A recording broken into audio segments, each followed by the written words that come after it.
everyone, it's me, Ryan Turford. I'm in my house, and you're listening to the PlayStation-rific podcast on the internet. It's the PlayStation Drive. I'm on a Discord call with my friend Matt Sawinski, and on our journey today, oh my god, Gran Turismo 7 is coming, but there's a whole spreadsheet full of amazing different editions of the game coming, so jump on into the PlayStation Drive. Ba-ba-da-ba-ba-ba-ba-ba-dow.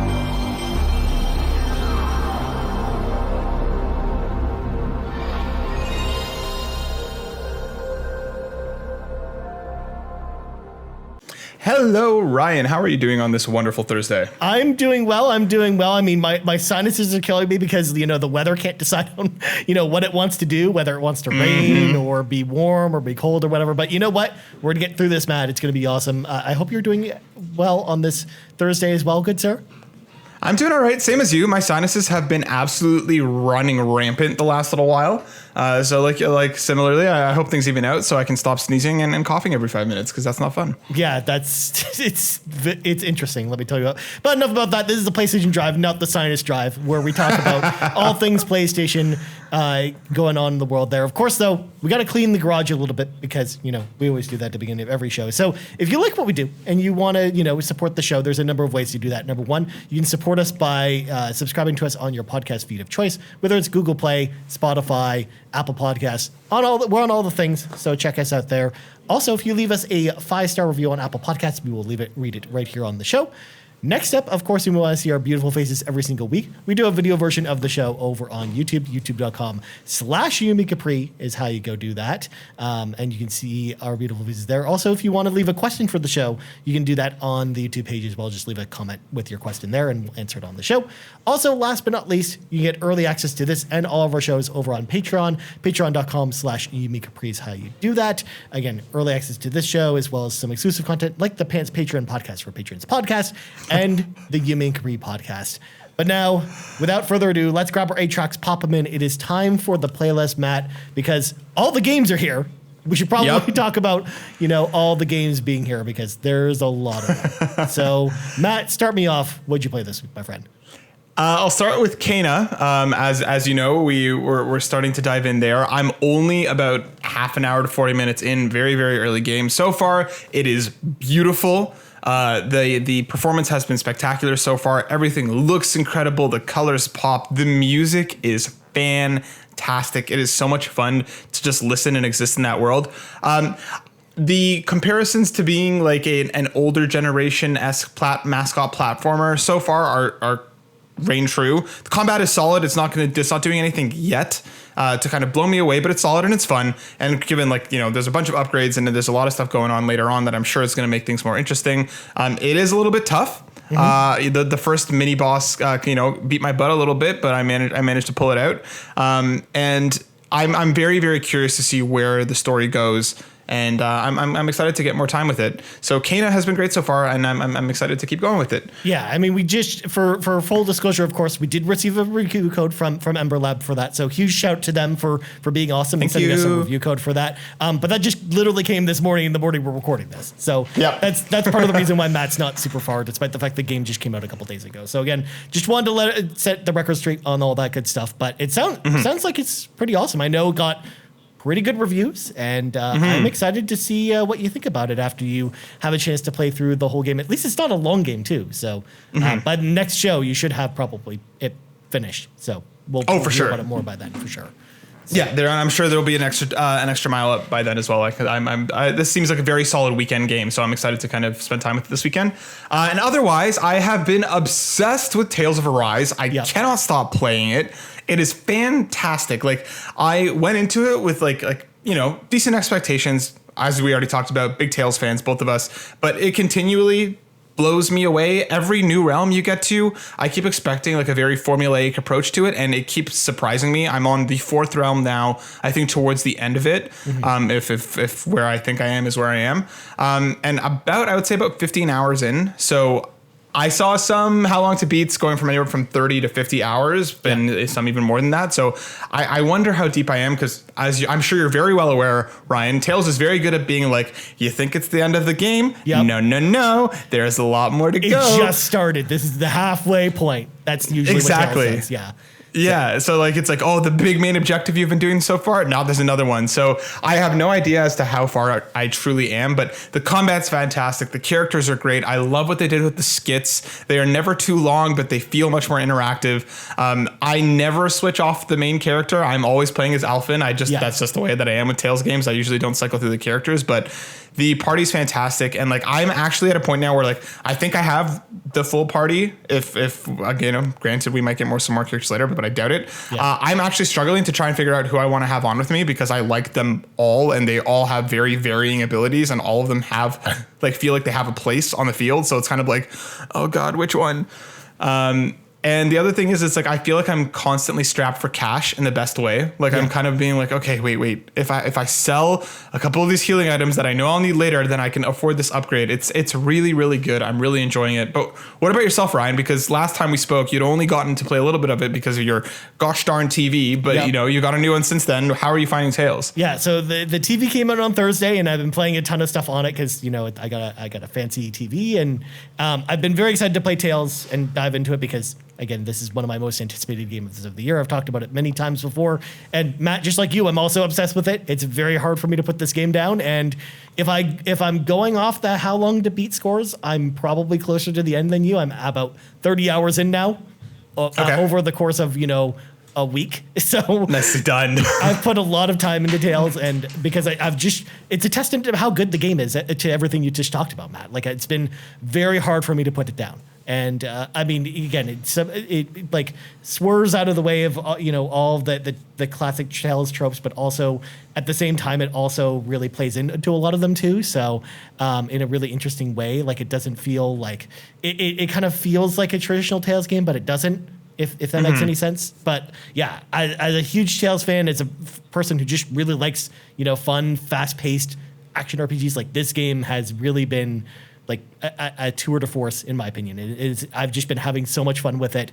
I love learning about all the other characters. Of course, Hootle, one of the best characters of the year because oh my God, oh man, he's so adorable. But I just love all the party members, to your point as well. Like, it's very hard to decide which ones you want, especially with like their tag-in moves too, which I think it was like an interesting new dynamic to the formula, because there are certain ones that work against certain enemies, and you want to always have them kind of available to you. The nice thing is you don't have to really make too much of a choice when it comes to that, because you kind of have access to all 6 party members at the same time. They're just not all in the screen at the same time, which is nice. But yeah, I've loved kind of mixing and matching some of the party members. But to your point, I've also really just played as Alphen as well. I don't always do that in every Tales game, but this one in particular, like, it's just, I don't know, I think Alphen probably has the most fun playstyle of the 6 characters to play as. So I've really just stuck with him for almost the entire journey. Like, I played around with all 6 characters. Like, every time I would recruit a new character, I'd be like, okay, I'll play as this character for a little bit just to see if like their style kind of jives with me. But I would always just find myself going back to playing as Alphen again. So I think I'm just going to kind of stick with Alphen for kind of the rest of the journey. But it sounds like I'm getting pretty close to the end. Although, again, to your point, Tales is a way of, making you thinking you're at the end of the game when you're not. So who knows? But yeah, my goal by next week's show is to actually have the game finished. So, but yeah, just like you, I'm blown away by this. I'm so happy I'm finally playing it, and I'm just having a blast playing it. But moving on from Tales, the other game I played, basically to completion, because I kind of binged this game over the last 2 days. Life is Strange: True Colors also came out the same day as Tales. So in a way, I felt like it kind of get lost in the shuffle with Tales, or some of the other releases also coming out the same day, because it was a very busy week for games, probably one of the biggest weeks of the entire year. But I'm a huge Life is Strange fan. I've loved the series since the very first entry, where that was kind of my favorite game of 2015 when other people were picking The Witcher or Metal Gear Solid 5. For me, it was Life is Strange. Like, I really loved the first game and kind of the character dynamics, and Blackville Academy as like a location and stuff like that. So playing the new Life is Strange game, I really think after finishing it, it's definitely one of my favorite games of the year, but I'm still trying to piece together where it kind of fits in my ranking of the Life is Strange games, because I think, coming off Raw, because I literally just rolled credits at like 2 a.m. last night, I feel like it's probably better than Life is Strange 2, and then it's probably about equal to where I kind of put Life Before the Storm, because I really like the first Life is Strange. It's still my favorite of the series. Okay. But then True Colors and Before the Storm are kind of my middle choices, and then Life is Strange 2 is at the bottom. As much as I really like that game, it's definitely my least favorite of all the Life is Strange games. But what was interesting about this one is it takes place in a Colorado small town. It's basically this mining town that your character Alex basically goes to after she's kind of bounced between a bunch of foster homes, and she meets up with her basically her brother that she hasn't basically seen in like 10 years because they both kind of bounced around kind of the foster child system. And it's really interesting when you kind of learn their backstory, which I'm not going to get into here because of, spoilers. But Alex has the ability to basically read people's emotions, but as colors, which of course is where the name kind of comes from. So you can actually, so that's kind of the mechanic this time around, like the power mechanic versus of course the time traveling kind of mechanic from the original, or even some of Danny's psychic powers from the second one. And learning about all the different people in the small town was actually really interesting because, of course, with all of the Life is Strange games, kind of the town or the location it takes place in is kind of like one of the characters of the story. And I definitely felt that way about Haven, which is the small town that you're in. And there's some really interesting stuff that goes on with the story in this game that, again, I don't want to talk about here because I do have a review coming for the game over the weekend. And I'm going to kind of save it for that. But also, too, some of it's kind of spoilery, and I don't want to kind of include that here. And I'll save that, again, more for kind of my review. But I really had a great time with this game. Again, it's another game that I found it very hard to put down. From the moment I started playing it, like I knew that I didn't have to play it all right away, and I wasn't trying to force myself to do it. It just happened to be that, once I started playing it on Tuesday, like I had a very hard time stopping. So, yeah. I really enjoyed this. Matt, go ahead. I have a question then. So I mean, we've spoken before about how the remastered collection of 1 and 2 and Before the Storm has been delayed. And like as for myself, I have never played any of the Life is Strange games. Do you think True Colors is a good point to jump in? Because I have heard some people saying that it does link back to the others a little bit more than perhaps 2 link back to 1. Can I jump in to True Colors without playing any other ones, or do you recommend going back, starting with 1 and working my way back up? Like, is it beginner friendly? I think it's beginner friendly, and I don't think it actually links up back as much as I thought going into the game. Okay. Because one of the main characters from this game was a character in Life is Strange Before the Storm, which is Steph, who is one of Chloe's friends. But at the same time, there isn't too much beyond that besides some other like smaller things that kind of link back to the original game. Okay. Because you don't really have a lot of the other characters linking over, especially because of how heavy the choices were in the original Life is Strange game, or even Life is Strange 2. Because of that, it doesn't really ask you your choices from those games when you play this one. I see. And there's no canon version of those choices either that the developers have. So for the most part, they don't really incorporate a lot of that stuff into this. So yeah, I think it's very beginner friendly, but at the same time, I do think it probably is better to wait for that collection to come out if you're going to play those games at all, because I do think that, yes, they don't really tie together in the same way that, Before the Storm and the original Life is Strange do.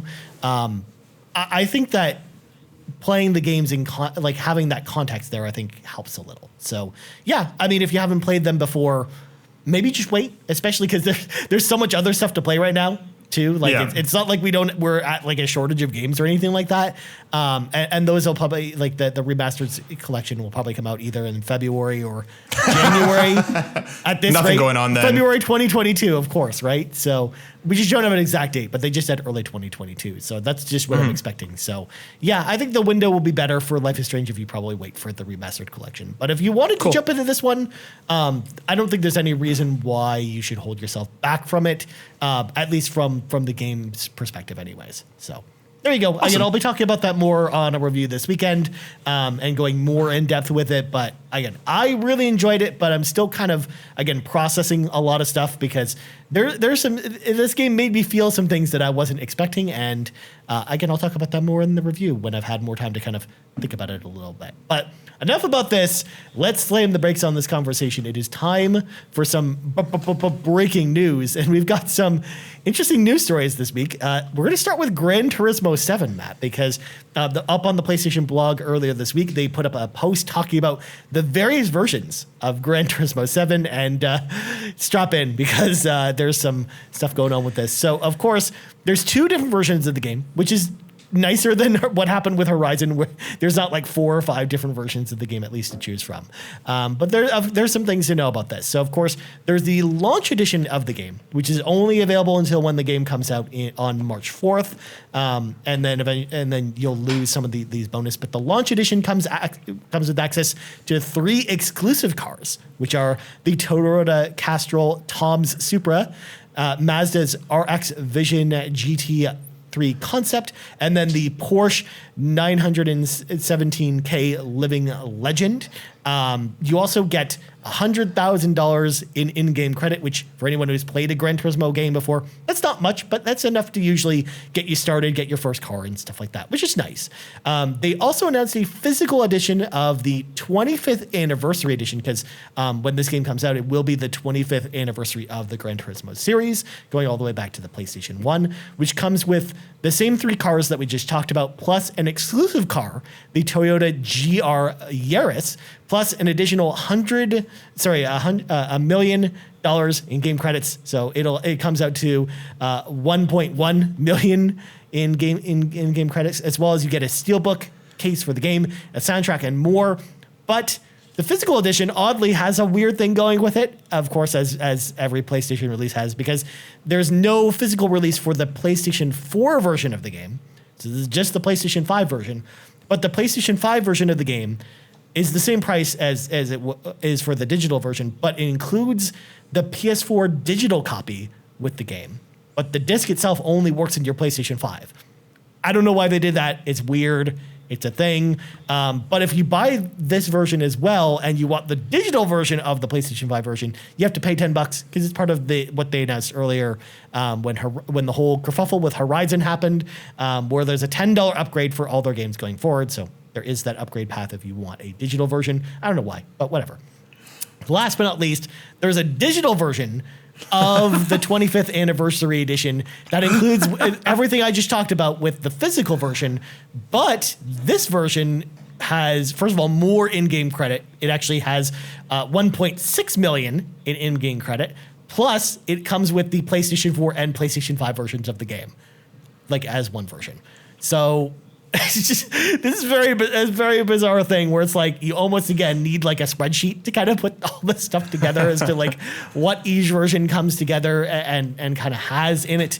Also, I'm not the type of person that loves the idea of locking cars behind either pre-order bonuses or the idea of locking them behind like a digital deluxe version of the game, because essentially if you don't buy the game, as a pre-order, you lose these cars forever unless you buy the digital deluxe edition of the game, which in Canada that's $110 on the store. So it's a whole interesting situation. But again, like not as crazy as what we talked about with Horizon with the no free upgrade and you kind of had to buy the game over again. But Matt, now that I said all this, what do you think about this situation? I know, I mean, to be fair, I don't think you're a huge Gran Turismo fan, if I remember correctly, but what do you think anyways? Well, first, Ryan, I want to say kudos to you for explaining all of that so eloquently, because even just reading the notes, I was confused going into it. So thank you for explaining that very succinctly. But I agree with you. I don't like the fact that they're locking cars behind pre-orders.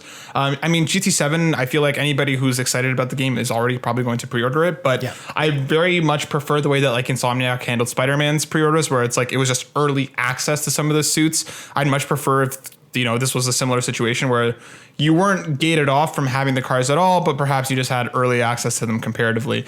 I think it's confusing, and I really hope PlayStation figures out a more easy to understand upgrade path, and especially like the additions of the game. Everything just seems very convoluted right now. Yeah. But I mentioned before, I'm not a massive Gran Turismo fan. I've never played any of them. This one, after the PlayStation Showcase, actually has me more excited about the series than perhaps ever before. So I am excited to jump into this when the time comes. It's just like I said, and like you mentioned, I'm not really stoked about the fact that they're gating some of the cars off. But hopefully there's going to be enough other cars that, people who don't pre-order might not really feel that impact. So hopefully they're not situations where like these cars are going to make or break your time with the game. But yeah, I'm curious to see more. Yeah. And it's one of those things where like, this isn't the first time we've seen it happen with like racing games before. I mean, this is something the Forza series has done, but they do that more behind, the digital deluxe version of that game and less behind pre-orders. So it's odd that they would do this via pre-order. But again, I don't think that's necessarily, as I talked about before, I don't necessarily think it's, a crazy thing. Yeah. But to your point, like, I just wish it was less confusing, to be honest. Like, there shouldn't be like this giant paragraph we have to read out of like all the different stuff that, like, if you buy it here with this version of the game, then you get this, and this. But if you buy it here, you get this, and this, and it's like a different thing. So I just wish that it was a little less confusing for some users to pick this stuff up. But I mean, as a huge Gran Turismo fan, to your point, I've already pre-ordered this. I'm very excited about it. I love this series. Again, it's my favorite racing series of all time, and I'm very excited for it to come out next year. So there you go. There's all the info about that, and that's kind of our big PlayStation-centric story of the week, because our next story is an interesting one, because this is a game I actually didn't think was coming to PlayStation, because it was originally announced at the Xbox Series X reveal event is when they announced this game, because it was originally announced as an Xbox exclusive, but I guess it's coming day and date to PlayStation 5. So Chorus will launch on December 3rd on PlayStation 5. So for the folks that don't remember this game, or again, since we're talking about it on a PlayStation show, you might not have checked out the Xbox Series X reveal showcase, but this game is basically a flight combat game, very similar to something like Star Wars Squadrons or the Crimson Skies or like any kind of flight combat game. It looks pretty cool. From the trailer, they just dropped a new trailer today that's about 3.5 minutes that explains stuff about the story and kind of setting up the game and kind of the combat from the game. Because from the first trailer, we knew it was kind of a dogfighting space combat game, but we really didn't know anything else beyond that point. But it looks pretty interesting. That it looks very pretty. Again, this is a current gen exclusive, so there's not a PlayStation 4 or Xbox One version of this game. This is a PS5, Xbox Series X, and PC only game. But it looks very pretty, and I love games like this. So I'm curious to know whether or not this is gonna be awesome when it comes out. But Matt, what do you think about this? I think you watched maybe the trailer before we started recording, right? What did you think? Yeah, I did. I'd never heard of this game, honestly, up until the point where I saw it on the docs. I looked at the trailer. I'm not usually one for kind of space flight shooters, but I kind of am, I kind of like the look of this. I think it looks visually very interesting. And something that I really like is that it doesn't seem to be entirely focused only on dogfighting. Yeah. Like, it does seem like there is some objective based stuff. And I really like the section talking about like the precise flying sections where it's almost like a maze where you have to try and get through. So that kind of stuff makes me much more excited than just the kind of general dogfighting nature of the game. I'm very, very curious to see more. I also like that seemingly the main character and their ship has like abilities that can kind of like almost like teleport around and stuff. I think that for me, again, anything that gets us closer to kind of superpowers and superhero stuff, I'm there. So for this, having those kind of abilities to kind of change up the just general dogfighting gameplay, I think is more exciting for me personally. And it's now on my radar in a way that it wasn't before. I think this trailer was great. I think it just told me enough of the story to know what was going on, showed me enough of what the gameplay is going to look like without overselling or, showing too much. And I'm now actually excited for a game I never even knew existed about an hour ago. So it looks cool. If you haven't heard of it, I definitely recommend go checking out the trailer because I do think it looks interesting. Yeah, for sure. And I mean, there wasn't an article about this or anything like that. So we actually just linked the YouTube video in the show notes. So if you want to check out the trailer, folks, just, click on the link in the show notes. And I think it looks pretty cool. Like, it was a game. It was one of the games that they showed off in the Xbox showcase that I was probably the most excited about, because I love games like this and we don't see them that often. So I always love to support these types of games when they're good. Yeah, I'm definitely interested in checking this one out too. This is coming to us from Deep Silver too, which is an interesting thing going on there. Maybe that's part of the reason why it kind of came everywhere. But yeah, so really awesome to see that it's coming to PlayStation, and I hope we put this game on some people's radars for sure. Well, next up, Matt, and here's the thing, folks. We normally don't talk about rumors on this show, but I had to include this one here because it's like pretty much 100% confirmed at this point now that it's, been rated by, 5 or 6 different, ratings boards. There's a full description with like cover art and stuff at the ESRB website. So it's pretty much real. And I'm 100% convinced it'll be announced this afternoon by the time you're listening to this anyways. So this will be old news anyways. But I wanted to talk about it because I think it'll make for an interesting conversation. So the Castlevania Advanced Collection has been rated for PlayStation 4 by a bunch of different ratings outlets, including the SRB, the Brazilian rating board, the Taiwan rating board, as well as a whole bunch of other places. There is a full description of the game that says that it will include the 3 Game Boy Advance Castlevania games, which are Circle of the Moon, Harmony of Dissonance, and Aria of Sorrow, as well as, for some reason, the SNES version of Dracula X. So, all that they're including a game that's not a Game Boy Advance game here in the Advance collection, but sure, we'll take another game, I guess. This is an interesting collection of games. First of all, the 3 Game Boy Advance Castlevania games are all Metroidvania games in the style of, Symphony of the Night. So essentially, rather than continuing that type of series on consoles, they continued it on handhelds for whatever reason. But all these games are pretty dang good. I really enjoyed them back on the Game Boy Advance, and I'm excited to see that they're finally back in some playable form besides the Wii U, because that was really the only other place you could buy these before, since they never did Game Boy Advance on 3DS for some reason, just on Wii U. And then the SNES version of Dracula X isn't really exciting for us as PlayStation fans, because we already have the superior version of that game with the Castlevania, I think it's the Bloodlines collection is what it was called, with the one that included Symphony of the Night and Rondo of Blood, because Dracula X is essentially just Rondo of Blood, but like a watered down version of that. So for us, we already have that on PlayStation in another way. So that's a little less exciting for us. But Matt, what do you think about this collection? Are you excited? What do you think? Yeah, I am actually. I've always heard really good things about the Game Boy Advance Castlevania games, and for myself growing up at the time, I was quite, I don't know, I think I was like 10 or 11 when these things were coming out. So for me, the art style and stuff didn't really grab me at the time, and I wasn't a massive Metroidvania person just because, I found myself getting lost. So I'm glad that these are going to be available now for the first time in a while, and I can actually properly check them out with, a greater appreciation for the genre and for what those games are. So I'm incredibly excited to see this actually playing. I wonder if they've done anything outside of just a straight port, along with the fact that I'm curious about the price of this game, because I really hope it's not going to be a full, $79.99 game for 3 GBA ports and an SNES version. And I don't think it will be. I hope not. Along with the fact that I'm very curious when this is coming out. Yeah. Because again, if this falls into that January, February, I don't know, it's heaven and hell all at the same time with how many games are coming out during that thing. I really, really hope that this is like a October, November-ish, stealth launch, where it's going to be available quite soon. If not available immediately, if this is a digital download thing. So I'm very curious to see when it's coming out, and that's obviously going to dictate when I'm going to play it, just because if it's busy, then I'll probably wait. But this is definitely something I'm going to be checking out.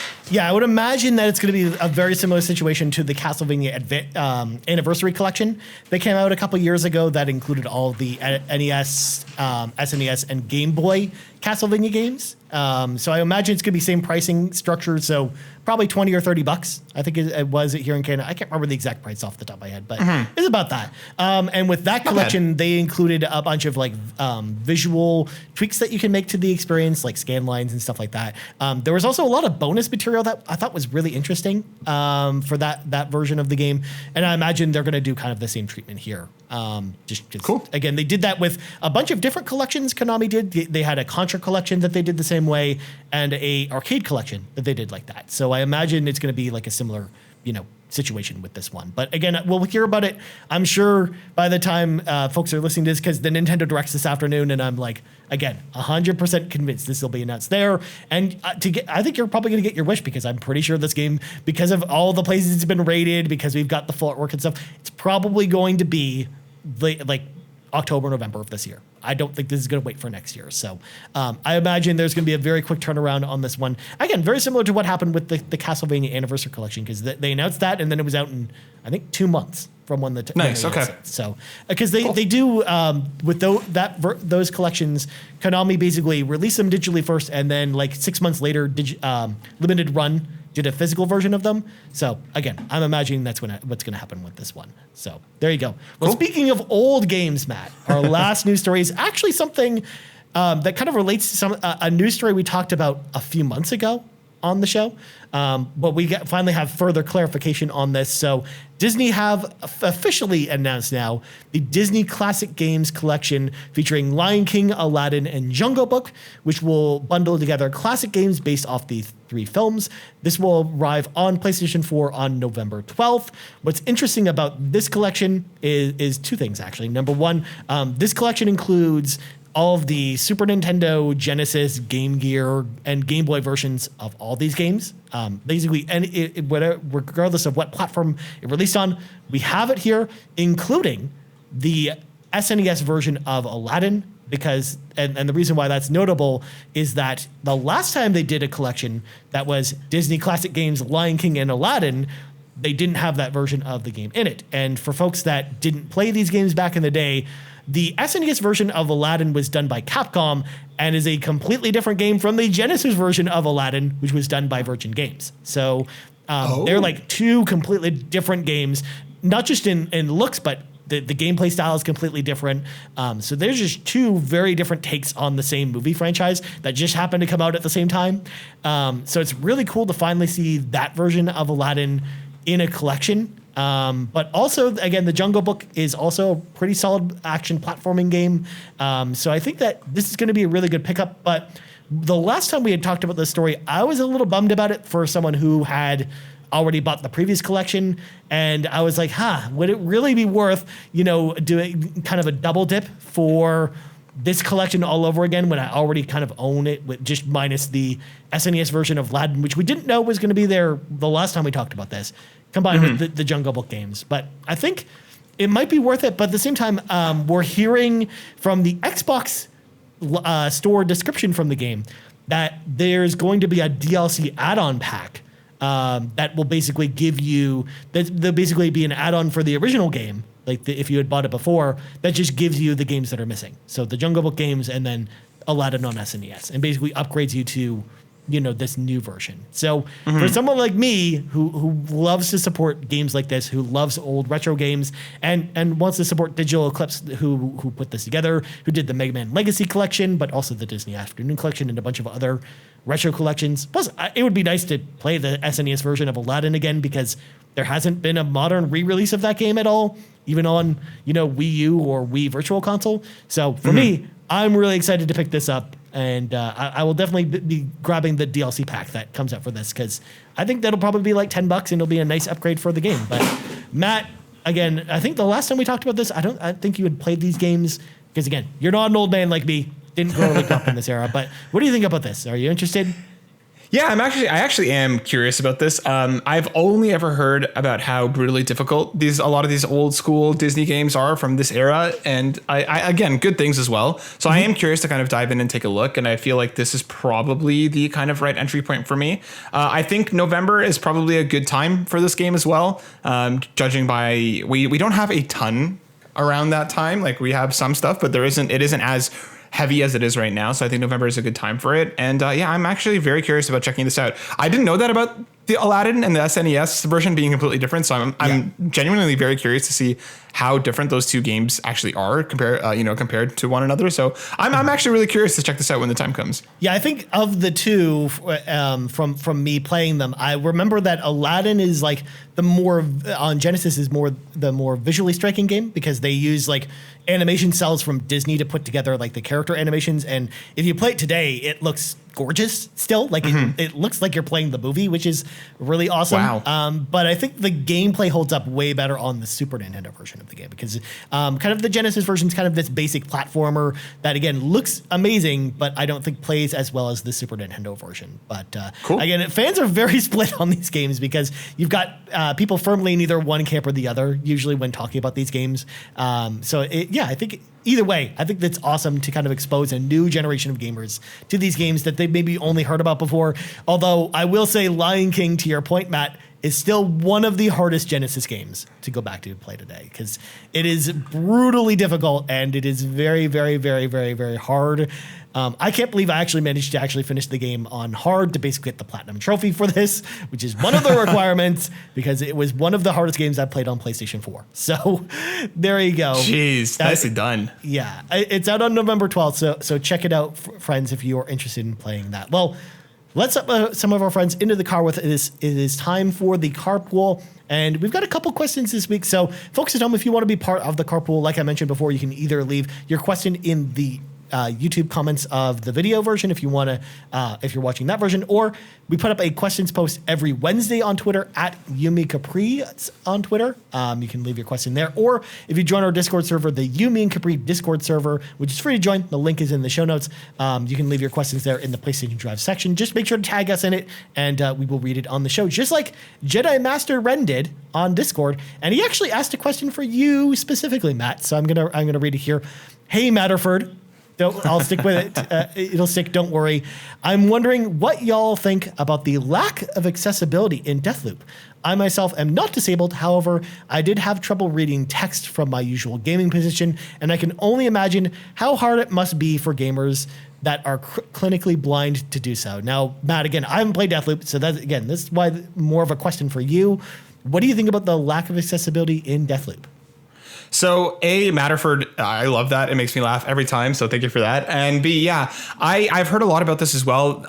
Steve Saylor actually has a very, very interesting video up about the lack of accessibility for Deathloop. So I highly encourage you to go check that out, just because for myself as well, I'm also not disabled. So coming from a very privileged position, I can't really speak to it to a massive extent, but Steve has a great video talking about it. And I think he brings up a couple very, very interesting points. One of which is that the key game design for Deathloop is inherently not accessible because of the nature of the time loops and the way that the game functions. Mm-hmm. And there isn't really a way around that by design, right? And I feel like he said the accessibility probably wasn't thought about kind of from the ground up with this game. Mm-hmm. And that inherently breaks it, because it's difficult to be able to kind of continue on, especially there are sections where there's a lot of enemies on screen. There are sections where you die a lot just because of, the Twitch reactions or being able to see the enemies properly or to hear them properly. All of that is massive in Deathloop. You really do have to be listening all the time and watching all the time. So for situations where it can get overwhelming, and if I struggled, I can only imagine how much more somebody who has a disability might struggle because of just the lack of accessibility options in the game. Mm-hmm. I do think it sucks because there is a lot of people talking about how this could be a Game of the Year contender, and to leave out people who, disabled people from being able to play it, have a similar experience just because of the inherent game design, I think is difficult, because I do think games should just be more accessible by default. Like, mm-hmm. if you do not want to play the game the way that the developers intended, I don't think there's anything inherently wrong with that if you're given the tools to be able to kind of do that. Mm-hmm. And I really do think it should ultimately be up to the person playing the game to be able to make those decisions for themselves. So like, if you want to increase the number of deaths, if you want to have some sort of God mode, those will kind of address the core problems of the game design in Deathloop. But again, like, there's a lot of other subtitle issues. There's a lot of issues when it comes to the audio and how, Steve points out, there are situations where you can gain new information from just listening to certain characters have a conversation, and sometimes the subtitles won't pop for those situations. Sometimes, it is very much like a locally present thing, so you have to be aware of what's going on in your surroundings. So the game is not accessible. So again, I think that the game, and this isn't necessarily Deathloop's issue. I think it's a much wider issue across the games industry. And, we see stuff like The Last of Us and Ratchet & Clank taking bolder strides towards accessibility, which I think is fantastic. And I think that kind of needs to become the new standard going forward, because I don't think it's fair anymore just to say, or it was never fair, but with more and more people playing games now than ever before, accessibility needs to be a much more forefront issue when it comes into game design. And I think it's an interesting push and pull between developer intent and what the player can experience, and I think there has to be a better marriage between those two than there is right now as a whole. So I highly encourage you to go check out Steve Saylor's video, because he does a fantastic job talking about it. And there are some comments that are like, oh, he's just complaining because it's too hard. No, that's not what he's talking about. So please listen with an open mind and consider the the other side of it, because us coming from a very, very privileged position, it's important to listen and it's important to understand. So please go check out his video. He speaks about it much better than I ever could. So go check that out. Absolutely. And very well said, Matt. I think you definitely handled that with stride. And I'll link the video that you're talking about in the show notes as well, just where the question Jay Master and Red had here is where I'll leave that as well. So if you want to check out the video, you can definitely do that. And yeah, like, you made a lot of really good points, especially with the way we see Sony first party really handle accessibility, or even on Microsoft first party, I think they've really impressed me with a lot of their accessibility options as well. Like, it always hurts when you see a lot of, third-party games that don't include them, because, as you said, like, this should be an industry-wide thing. Even just little things like text and stuff like that too, like not having the option to adjust text sizes, or maybe listening to experts talk about this type of thing, and then maybe implement some of that feedback into your game, I think is really important, because everyone should be, like you said, everyone should be able to experience games, regardless of, what point in life they're kind of coming from it at. So there you go. So check out Steve's video about that, and we'll move on, because we got one last question coming to us from Seamus Bakazik at Famous Seamus. And he asked the question, so with Kena out now and its developer best known for the amazing Zelda Majora's Mask short film, what is your favorite PlayStation fan content? It can be short films, art, music, combat, or even fan-made comics or games. So here's the thing, Matt, and this kind of ties back to a question that we actually received pretty recently on the RPG Cave, asking something kind of similar, but with like RPG Maker content. Like, what's your favorite kind of like fan game or something like that? The problem is I usually don't watch a lot of, fan content. So fan short films or art or music or comics, or even play a lot of fan made games in particular. Just because a lot of times I just don't really have a lot of free time for stuff like that. So I'm not really, scouring YouTube, for example, to watch, fan-made short films or anything like that. And sometimes when good ones come along, maybe I'll click on them. But for the most part, I know that I'm personally not going out of my way to check a lot of that stuff out. And maybe I probably should, because, there's some good stuff out there. But for me, Seamus, I don't really have a good answer to this question, because in particular, I just know that I'm not the type of person that's really, watching a lot of this stuff, or, seeking a lot of it out. But Matt, what about you? Do you watch a lot of fan-made stuff or play any fan-made games? What do you think?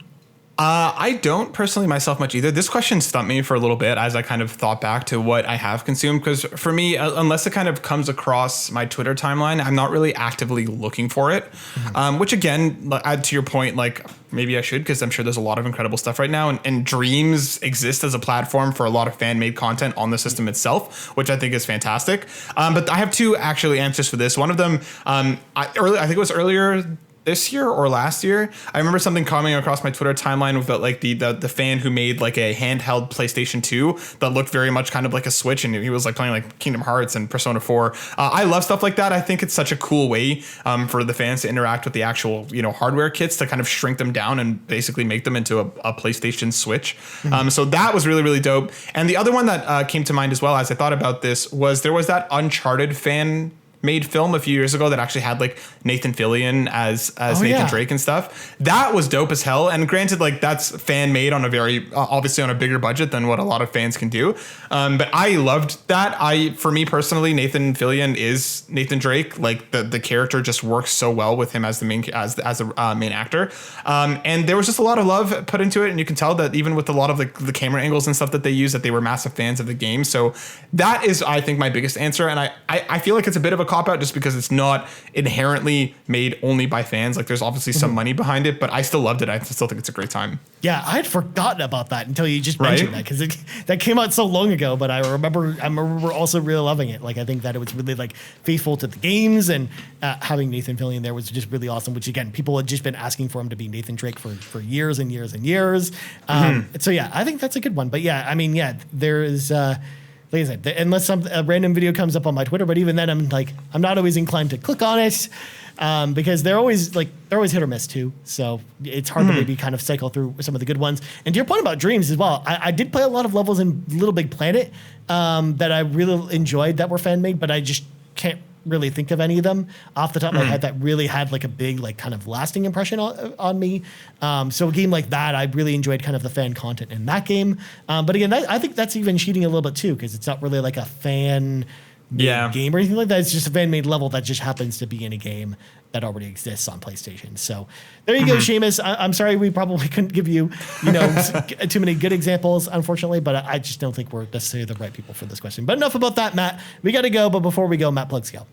Very, very quickly, if anybody does have any cool fan content, let us know in the comments because I'd be curious to check it out. If we get some comments down here, I'll make sure to check them out before next week's show. As for plugs, you can find me on Twitter at burnout_Matt, and you can find all of our content over at youtube.com/burnoutbrighter or the podcast avenue of your choice. So you'll find us on the Burnout Brighter podcast. Very nice, my friend. As for me, you can find me on Twitter at Ryan Turford. You also find us on Twitter at Yumi Capri's and on YouTube at youtube.com/Yumi Capri. So for Matt Sawinski, I am Ryan Turford. This has been episode 19 of the PlayStation Drive, and we out.